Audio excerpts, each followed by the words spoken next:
네, 만나서 반갑습니다. 오늘도 우리 말씀을 나눠보겠습니다. 오늘 우리가 나눌 말씀은 누가복음 24장 17절에서 32절입니다.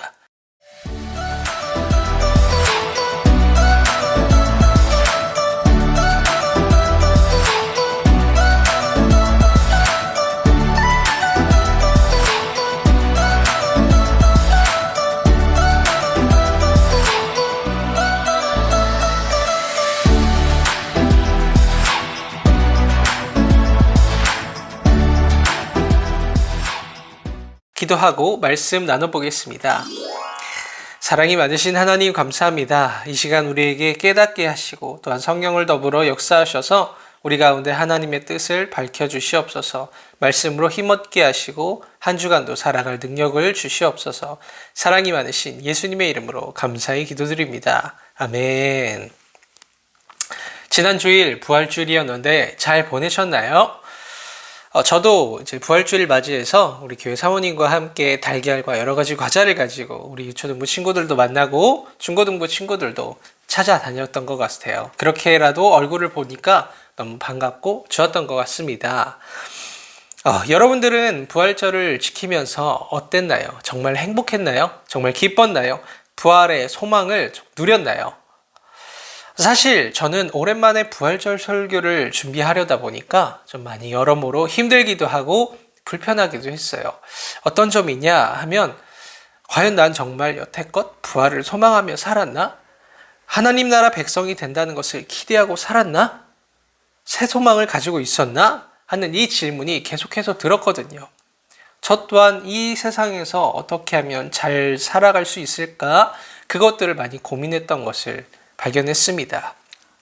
특히 오늘 본문 이 누가복음 24장을 통해서 예수님의 부활을 묵상해 보니까 더더욱 그런 마음이 많이 들었어요. 먼저 부활 스토리에 대해서 다시 한번 생각해 보면 좋을 것 같습니다. 예수님께서는 이미 제자들에게 3번이나 자신이 제사장들에게 끌려가고 고난을 받고 십자가에 못 박혀 죽게 될 것을 말씀하셨습니다. 그리고 정말로 예수님께서는 고난받으시고 십자가에서 죽으셨습니다. 하지만 미리 말씀하신 대로 3일 만에 부활하셨습니다. 그러나 예수님이 죽게 되자 여인들과 제자들은 슬픔에 빠졌어요. 그래서 여인들은 예수님을 장례하기 위해 향유를 들고 무덤 앞으로 찾아갔습니다. 그런데 무덤의 문은 열려 있었고 안은 아무도 없었고 곁에선 천사가 말하길 예수님은 이미 살아나셨다라고 말했다는 거예요. 이 소식을 듣고 여인들은 사도들에게, 예수님의 제자들에게 소식을 전하려고 갔습니다. 그런데 사도들은 아무도 믿지 않았어요. 바로 그날 무리 중 2사람이 엠마오라고 하는 마을로 가면서 예수님의 죽으심과 여인들의 소문에 대해서 대화를 하고 있었습니다. 예수님께서 그들에게 가까이 다가가셨어요. 그리고 질문하셨죠. 아니 무슨 얘기들을 그렇게 하십니까? 이 질문을 받았던 2사람은 길을 가다가 멈춰서고는 깊은 슬픔에 빠졌습니다. 그리고 말했어요. 당신은 예루살렘에 있었으면서도 이 핫이슈를 알지 못합니까? 나사렛 예수 몰라요?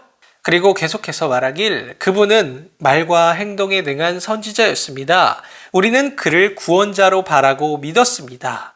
하지만 대제사장들의 모함에 십자가에 못 박혀 죽으셨습니다. 여태 그분이 죽은 지 3일이나 되었습니다. 그런데 여인들이 무덤에 갔더니 예수님의 시체는 없고 천사가 그분이 부활하셨다라고 말했다는 겁니다. 그러나 아직까지 우리는 그 부활하신 예수님을 만나지 못했습니다. 그러자 예수님께서는 그들에게 말씀하셨어요. 미련하고 선지자들이 말한 모든 것을 마음에 덧입는 자들이여, 그리스도가 이런 고난을 받고 자기 영광에 들어가야 할 것이 아니냐라고 말씀하시면서 구약 성경을 풀어주셨습니다. 그들은 오랜 시간 예수님과 함께 걸어가면서 예수님께서 가르쳐 주시는 성경 이야기를 들었어요. 그리고 해가 뉘어 졌기 때문에 예수님과 함께 숙소에 들어가 저녁을 먹었습니다. 예수님은 떡을 향해 축복하시고 그들에게 나누어 주셨죠. 예수님께서 축사하신 그 떡을 먹은 그 제자들은 그제서야 눈이 떠졌고 예수님을 알아보았습니다. 그러나 그 자리에 예수님은 없었습니다.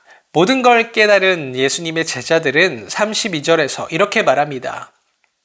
그들이 서로 말하되 길에서 우리에게 말씀하시고 우리에게 성경을 풀어주실 때에 우리 속에서 마음이 뜨겁지 아니하더냐 라고 말했습니다.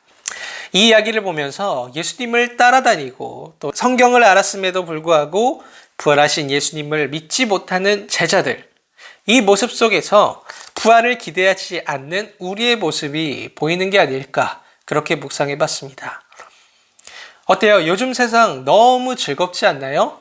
놀 것도 많고 할 것도 많고 갈 곳도 많습니다. 여기가 너무 좋아요. 너무 재밌기 때문에 다가올 하나님의 나라를 바라지 않습니다. 부활의 기쁨을 누리면서 부활의 몸으로 하나님 나라에 들어갈 마음이 추호도 없어요.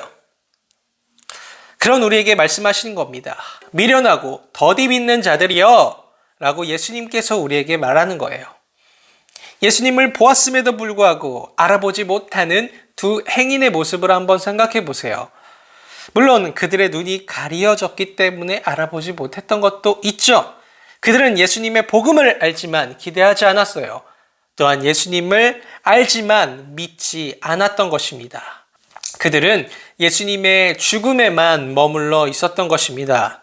부활은 현실적으로 불가능해 라고 생각을 했어요. 하나님이 불가능을 가능케 하시는 분이라는 걸 믿지 않았던 거예요. 현실만 생각하고 현실만 보았습니다.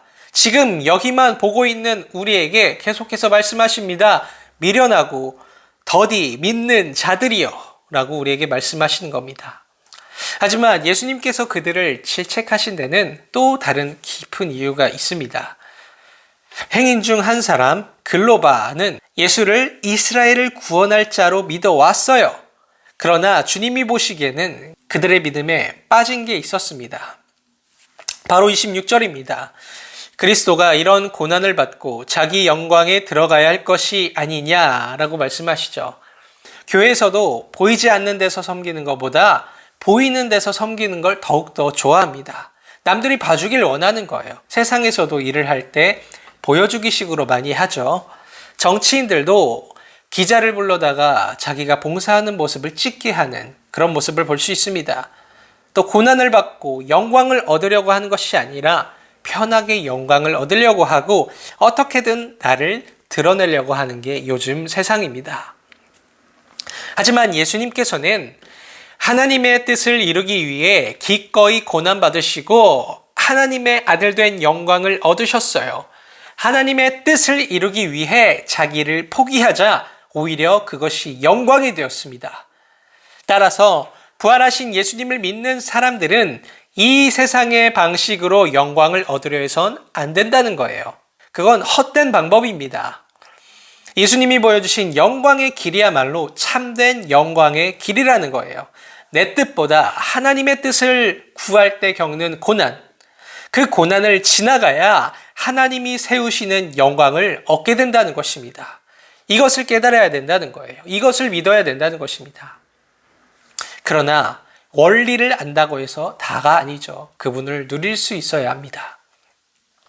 두 행인이 진정으로 예수님을 알아보게 된 것은 예수님께서 축사하시고 베푸신 그 음식을 먹었을 때입니다.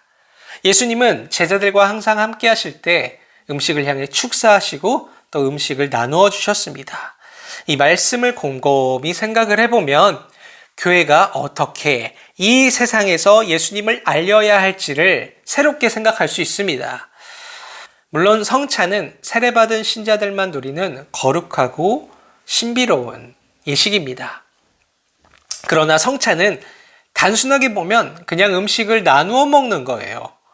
지식으로 예수님을 알았던 제자들이 예수님께서 축사하신 그 음식을 나누어 먹고 예수님을 예수로 알아보았다는 것을 잘 한번 생각해 보세요. 분명 이 말씀은 오늘날 교회에게 과제를 던지고 있는 거예요.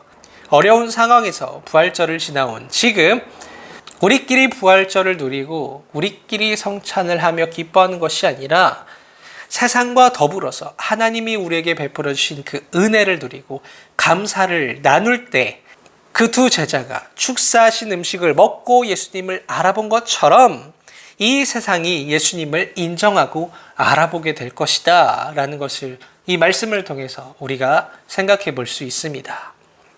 말씀을 정리할게요. 예수님은 부활하셨습니다. 하지만 제자들은 믿지 못했습니다. 지금 우리도 이 세상이 전부라 여기면서 부활을 믿지 못하고 있습니다. 그런 우리를 꾸짖으시는 거예요. 미련하고 더디 믿는 자들이요.